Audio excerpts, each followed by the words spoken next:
Sayaka actually died once Makoto and Sayaka switched rooms after Sayaka had the idea that she was going to be killed. Although this did end up happening, it was actually towards Makoto.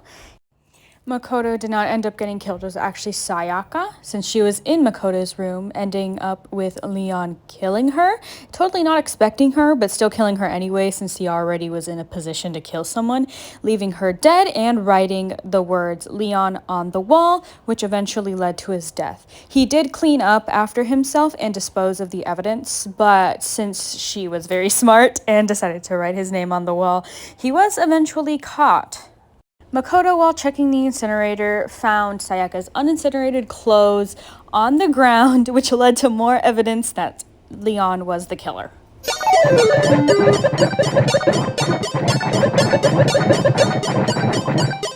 How Mondo ended up dying was actually because he killed Chihiro. Chihiro and Mondo had a friendship where Chihiro kind of seeked out Mondo to help him exercise. And kind of Mondo thought and was admiring that of Chihiro's secret, which was that Chihiro was a man instead of a woman as he presented. Preserving Chihiro's secret, he did end up changing the posters and moving Chihiro's body to the women's restroom, preserving the secret that Chihiro had kept. And this was all kind of because he felt jealous of Chihiro for all the strength that Chihiro held. Because Mondo did not have that strength after his brother did end up dying in a crash, they found a tracksuit, a dumbbell, and checked Chihiro to see what gender they were, as well as the poster that he hung up as evidence to prove that Mondo was the killer.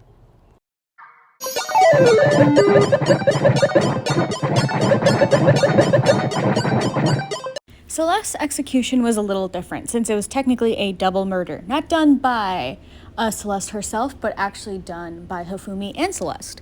So essentially, Hifumi had killed Taka with a justice hammer by coercing him, and then kind of pretended to be not alive for a while, and that caused the murder bell to ring, where if someone is dead, then a bell will ring saying that a body has been found.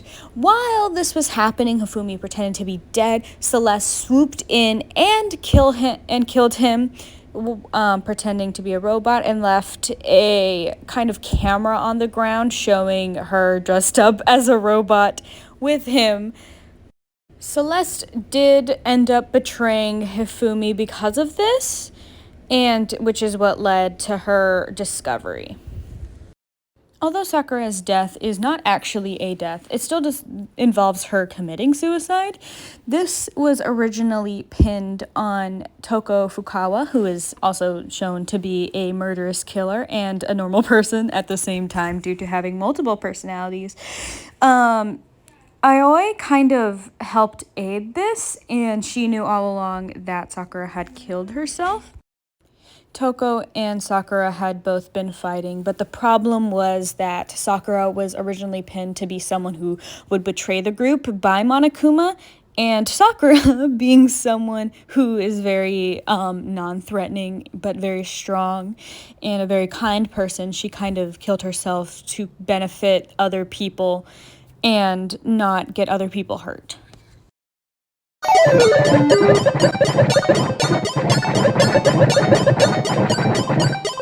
This has two murders and a trial at the same time. So essentially, Kyoko gets blamed for the murder of Mukuro Ikusaba, who is Junko's sister, which she has yet to find out. She had been investigating on the sidelines, but the problem was that a lot of people didn't trust her because a lot of blame was pinned on her, when in reality it was someone else trying to blame her for the murder of Mukuro Ikusaba.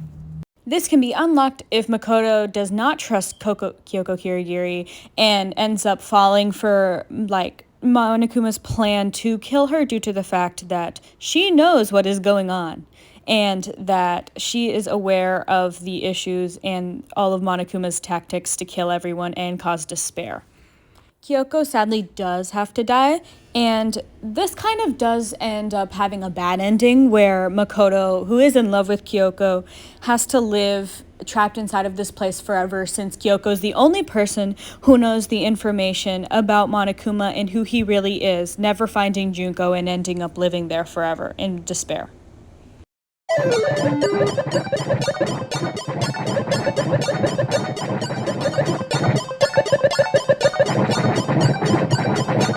The true ending is if Makoto tends to believe Kyoko and her word that nobody actually killed anyone that is in the group. It was actually all Monokuma's fault, and Monokuma actually pinned this. So Monokuma cannot kill someone, but there is someone in the sidelines who can kill, that being Junko and Oshima. So Makoto can't die. It is canonically known that Makoto ends up being saved by Alter Ego, which is a robot that Chihiro, someone who died earlier, created to kind of help them out. And this is the last time we ever see Alter Ego. He ends up being thrown in a dumpster, and Junko ends up getting found out for who she really is later on, being the one that is controlling Monokuma and wants to cause despair. Although this is quite a complicated storyline, Junko does end up killing her sister, who is Mukuro Ikusaba, just so she can suffer knowing that her sister betrayed her. The person in the mask was actually Junko, making this trial unfair and actually against Monokuma's rules for the original Killing Game. And this also leads to them escaping and being free and unlocking the true ending of them leaving.